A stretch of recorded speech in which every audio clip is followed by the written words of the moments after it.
bienvenidas y bienvenidos a una emisión más de Aprende en Casa. Una nueva oportunidad de compartir conocimientos de la asignatura de Tecnología de tercer grado de secundaria. Antes de iniciarlas, los invitamos a preparar papel y lápiz para que puedan tomar nota de todo aquello que les parezca relevante y para que puedan realizar la actividad que les indicaremos más adelante. Recuerden que todo esto lo integrarán a su carpeta de experiencias y posteriormente lo compartirán con su docente. Es bueno recordar que durante esta contingencia de salud que afecta a todo el país y buena parte del mundo, estamos aprovechando los avances tecnológicos para llegar hasta su casa o el lugar donde están pasando la contingencia, a través de la televisión y diversas plataformas web. Esta es, sin duda, una propuesta diferente en materia de educación, cuya finalidad es que se acerquen a los contenidos de las asignaturas y áreas que cursan. En este espacio buscamos llevarles conocimientos de forma divertida y dinámica para apoyar su desarrollo personal y académico, con la idea de que estén listas y listos para retornar a su salón de clases una vez que hayamos logrado superar la crisis de salud que actualmente vivimos. Sabemos que la contingencia se ha alargado, pero también que han sido pacientes, que se han quedado en casa para evitar contagios y que han mostrado una actitud altamente colaborativa con su familia. Las y los invitamos a mantener vivas estas cualidades. Ahora sí, es tiempo de ir a los contenidos. En educación básica, la tecnología se divide en campos tecnológicos, como agropecuarias y pesqueras, de alimentos, de producción, de construcción, de la información y la comunicación, de la recreación y, por supuesto, de la salud. Es importante señalar que la asignatura de tecnología les permite relacionar todo lo que estudian en la escuela, como matemáticas, español, geografía e historia.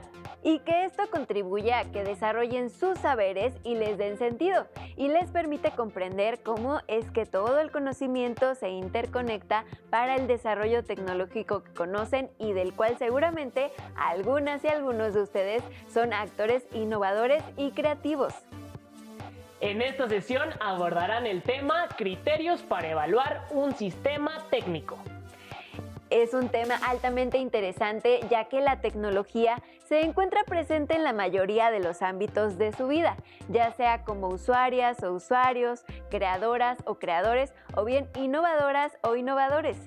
Cabe resaltar que, al evaluar los sistemas tecnológicos, se consideran criterios internos y externos, y es el propósito de esta sesión que utilicen los criterios internos, es decir, la factibilidad, la fiabilidad, la eficiencia y la eficacia en propuestas de solución a problemas técnicos. La factibilidad permite responder la pregunta: ¿qué tan realizable es el proyecto? Es decir, si se cuenta con recursos económicos, materiales, técnicos, energéticos y costos, entre otros, con los que se pueda realizar. La fiabilidad atiende la pregunta: ¿qué tan confiable es el sistema tecnológico? Es decir, si tiene un buen funcionamiento y supera los errores, las deficiencias y los imprevistos, de tal manera que genere confianza para cumplir de manera continua los objetivos planteados. La eficacia se refiere al logro del resultado esperado. Está en relación con los fines deseados y los resultados imprevistos. Y la eficiencia refiere a un nivel de rendimiento máximo dentro de un proceso técnico, en el cual se utiliza la menor cantidad de insumos y se genera la mayor cantidad de producto o resultado. Las y los invitamos a ver algunos de estos aspectos en el siguiente video.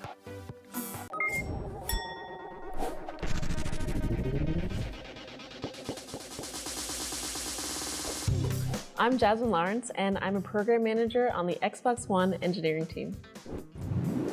One of our biggest features is called Xbox Live. It's an online service that connects gamers from all around the world, and we rely on the internet to make that happen. This is no easy task, and there are a lot of things happening behind the scenes. The internet is totally changing how people interact and connect. But how does it work? How do the computers all across the world actually communicate with each other? Let's look at web browsing. First, you open a web browser. It's the app you use to access the web pages. Next, you type in the web address, or URL, which stands for Uniform Resource Locator, of the website you want to visit, like tumblr.com.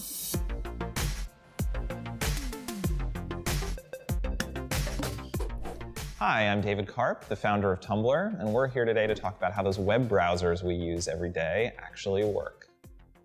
So you've probably wondered what actually happens when you type an address into your web browser and then hit enter. And it really is about as crazy as you can imagine. So in that moment, your computer starts talking to another computer called a server that's usually thousands of miles away. And in milliseconds, your computer asks that server for a website, and that server starts to talk back to your computer in a language called HTTP. And HTTP stands for Hypertext Transfer Protocol. And you can kind of think of it as the language that one computer uses to ask another computer for a document. And it's actually really pretty straightforward. If you were to intercept the conversation between your computer and a web server on the internet, it's mainly made up of something called GET requests. And those are really very simply the word GET and then the name of the document that you're requesting. So if you're trying to log into Tumblr and load our login page, all you're doing is sending a GET request to Tumblr's server that says get/login. And that tells Tumblr server that you want all of the HTML code for the Tumblr login page. So HTML stands for Hypertext Markup Language. And you can think of that as the language that you use to tell a web browser how to make a page look. So if you think about something like Wikipedia, which is really just a big, simple document, and HTML is the language that you use to make that title big and bold, to make the font the right font, to link certain text to certain other pages, to make some text bold, to make some text italic, to put an image in the middle of the page, to align the image to the right, to align the image to the left.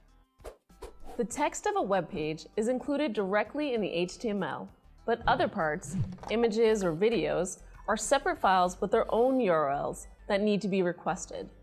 The browser sends separate HTTP requests for each of these and displays them as they arrive.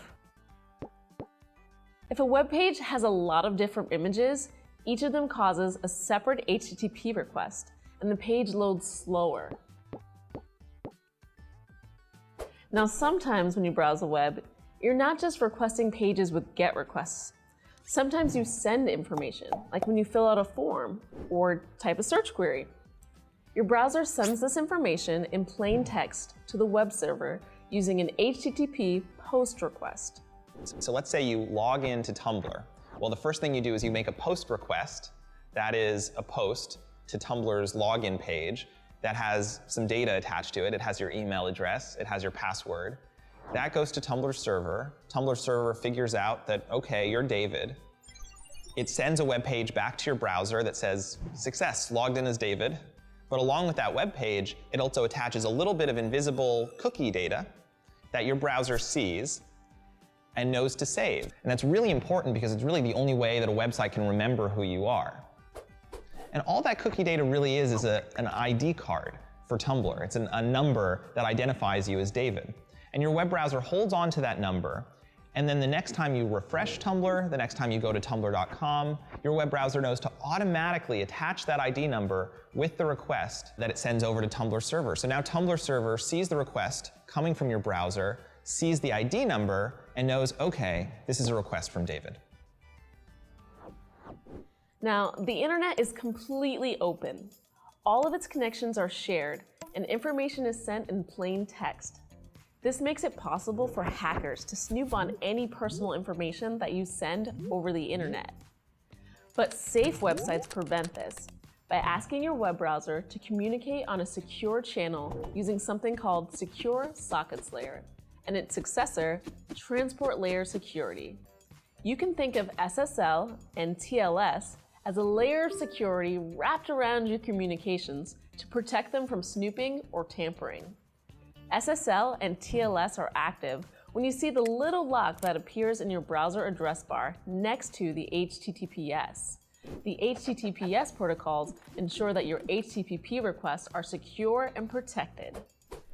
When a website asks your browser to engage in a secure connection, it first provides a digital certificate, which is like an official ID card, proving that it's the website it claims to be.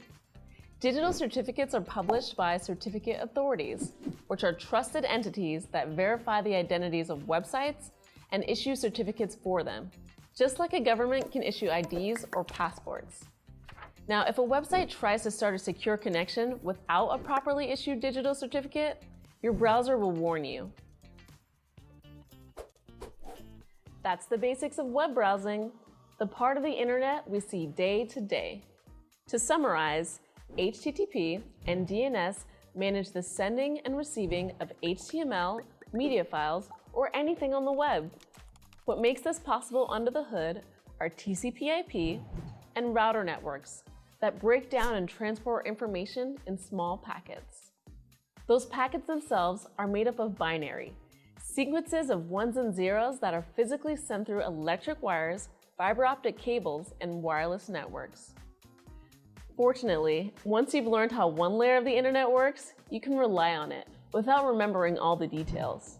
And we can trust that all those layers will work together to successfully deliver information at scale and with reliability.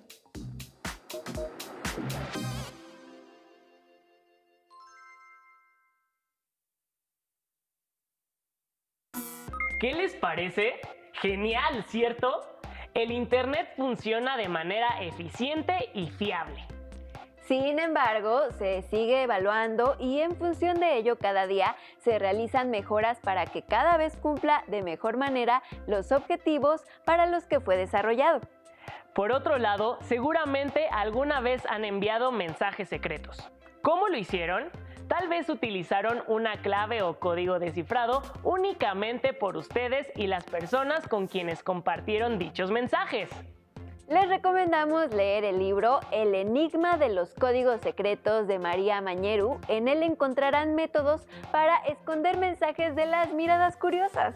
Y mientras llega el momento de que puedan realizar esa lectura, las y los invitamos a ver el siguiente video. En él se muestra cómo los desarrolladores de este sistema tecnológico mantienen segura y secreta la información que se maneja en Internet a partir de cifrado y llaves públicas.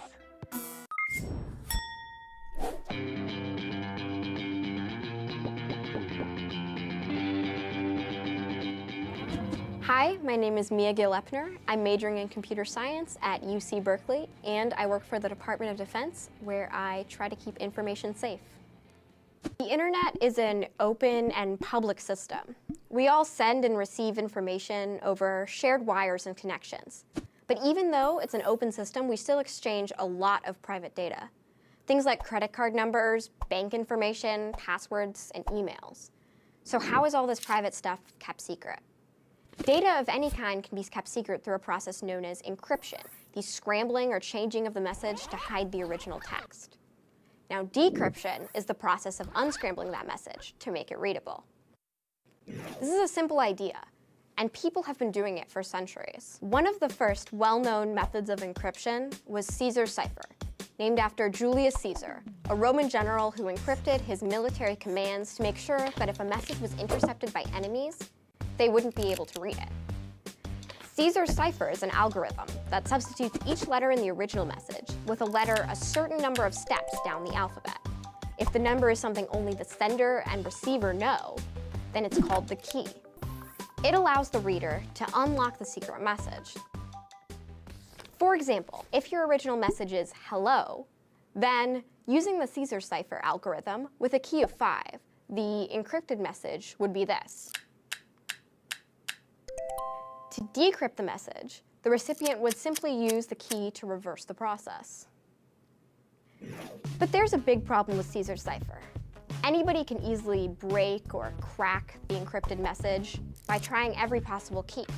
In the English alphabet, there are only 26 letters, which means you'd only need to try at most 26 keys to decrypt the message. Now, trying 26 possible keys isn't very hard. It would take at most an hour to do. So let's make it harder. Instead of shifting every letter by the same amount, let's shift each letter by a different amount. In this example, a 10-digit key shows how many positions each successive letter will be changed to encrypt a longer message. Guessing this key would be really hard. Using 10-digit encryption, there could be 10 billion possible key solutions. Obviously, that's more than any human could ever solve. It would take many centuries. But an average computer today would take just a few seconds to try all 10 billion possibilities. So in a modern world, where the bad guys are armed with computers instead of pencils, how can you encrypt messages so securely that they're too hard to crack?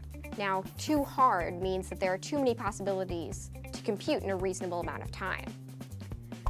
Today's secure communications are encrypted using 256-bit keys. That means a bad guy's computer that intercepts your message would need to try this many possible options until they discover the key and crack the message. Even if you had 100,000 supercomputers and each of them was able to try 1,000,000 billion keys every second, it would take trillions of trillions of trillions of years to try every option, just to crack a single message protected with 256-bit encryption. Of course, computer chips get twice as fast and half the size every year or so. If that pace of exponential progress continues, today's impossible problems will be solvable just a few hundred years in the future, and 256 bits won't be enough to be safe. In fact, we've already had to increase the standard key length to keep up with the speed of computers. The good news is, using a longer key doesn't make encrypting messages much harder, but it exponentially increases the number of guesses that it would take to crack a cipher. When the sender and the receiver share the same key to scramble and unscramble a message, it's called symmetric encryption. With symmetric encryption, like Caesar's cipher, the secret key has to be agreed on ahead of time by two people in private. So that's great for people, but the internet is open and public, so it's impossible for two computers to meet in private to agree on a secret key. Instead, computers use asymmetric keys, a public key that can be exchanged with anybody and a private key that is not shared. The public key is used to encrypt data, and anybody can use it to create a secret message. But the secret can only be decrypted by a computer with access to the private key. How this works is with some math that we won't get into right now. Think of it this way. Imagine that you have a personal mailbox where anybody can deposit mail, but they need a key to do it. Now, you could make many copies of the deposit key and send one to your friend, or even just make it publicly available. Your friend, or even a stranger, can use the public key to access your deposit slot and drop a message in. But only you can open the mailbox with your private key to access all of the secret messages you've received. And you can send a secure message back to your friend by using the public deposit key to their mailbox. This way, people can exchange secure messages without ever needing to agree on a private key. Public key cryptography is the foundation of all secure messaging on the open internet, including the security protocols known as SSL and TLS, which protect us when we're browsing the web. Your computer uses this today anytime you see the little lock or the letters HTTPS in your browser's address bar. This means your computer is using public key encryption to exchange data securely with the website you're on. As more and more people get on the internet, more and more private data will be transmitted, and the need to secure that data will be even more important. And as computers become faster and faster, we'll have to develop new ways to make encryption too hard for computers to break. This is what I do with my work, and it's always changing.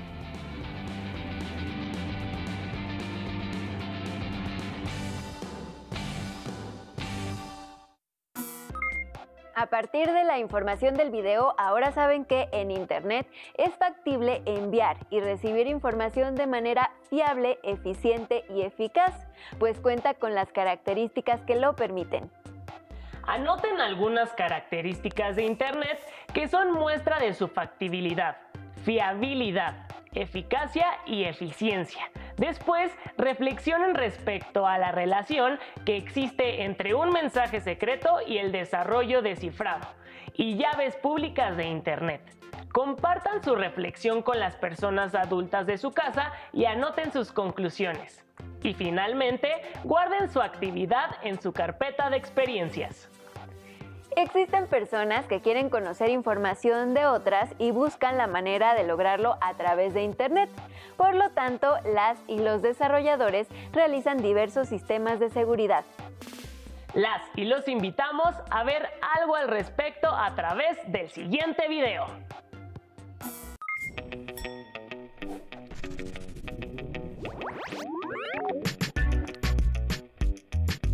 Hi, my name's Jenny Martin, and I'm the Director of Cybersecurity Investigations at Symantec.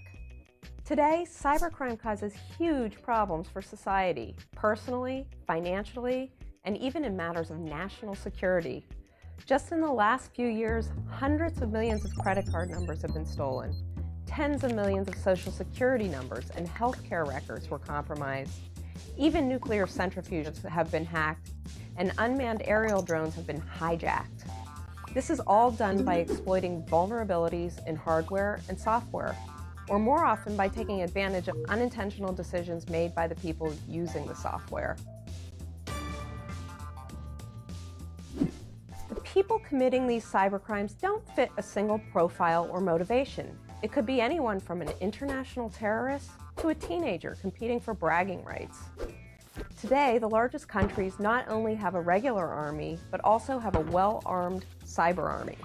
In fact, the next world war may not be fought with traditional weapons, but with computers used to shut down national water supplies, energy grids, and transportation systems. Hi, my name is Parisa, and I'm Google's security princess. I've worked on a lot of different Google products in a lot of different ways to try and make our software as secure as possible. Now let's take a look at how cybercrime works under the hood. We'll learn about software viruses, denial of service attacks, and phishing scams. In biology and life, a virus is an organism that is spread by coughing, sneezing, or physical contact. Viruses work by infecting cells, injecting their genetic material, and using those cells to replicate. They can make people really sick and then spread to other people. A computer virus works a bit similarly. A virus is an executable program that gets installed, usually unintentionally, and harms a user and their computer. It's also possible for a virus to spread itself to other computers. Now, how does a virus get on your computer in the first place? There are a couple ways an attacker can infect someone's computer. They might lure a victim into installing a program with deception about the program's purpose. So, for example, a lot of viruses are disguised as security updates. It's also possible that the software on your computer has a vulnerability, so an attacker can install itself without even needing explicit permission. Once a virus is on your computer, it can steal or delete any of your files, control other programs, or even allow someone else to remotely control your computer. Using computer viruses, hackers can take over millions of computers worldwide, and then use them as a digital army, otherwise known as a botnet, to attack and take down websites. This kind of attack is called a distributed denial of service. A denial of service is when hackers overwhelm a website with too many requests. We call it a distributed denial of service when the attack comes from many computers all at once.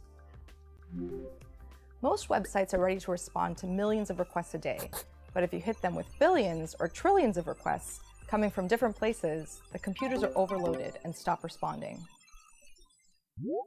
Another trick used by cybercriminals is to send large amounts of spam email in an attempt to trick people into sharing sensitive personal information. This is called a phishing scam. A phishing scam is when you get what seems like a trustworthy email asking you to log into your account, but clicking the email takes you to a fake website. If you log in anyway, you've been tricked into giving your password away.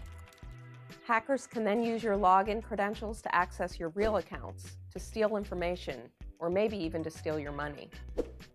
Fortunately, there are many companies, laws, and government organizations working to make the internet safer. But these efforts are not enough. You may think when a computer system gets hacked, the problem was the security design or the software. 90% of the time a system gets hacked, however, it's not because of a security bug, but because of a simple mistake made by a human.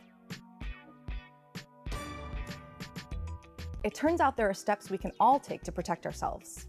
Often, your actions not only impact the security of your own data and computer, but the security of everyone at your school, workplace, and home. With billions or trillions of dollars at stake, cybercriminals get smarter each year, and we all need to keep up.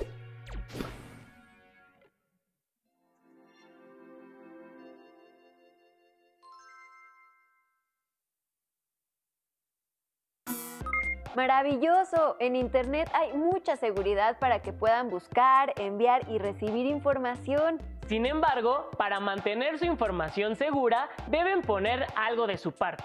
Por ejemplo, evitar abrir los mensajes de personas desconocidas, ya que pueden tener malas intenciones. Así que cuídense.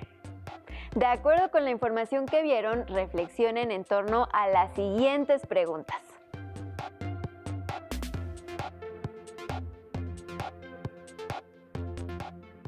¿Qué daños puede ocasionar un virus informático en un dispositivo electrónico como un smartphone, una tableta o una computadora personal?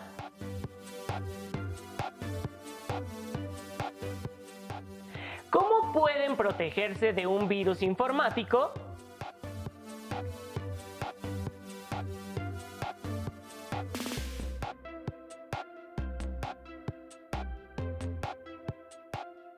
¿Creen que el Internet se realizó con base en criterios de factibilidad, fiabilidad, eficiencia y eficacia?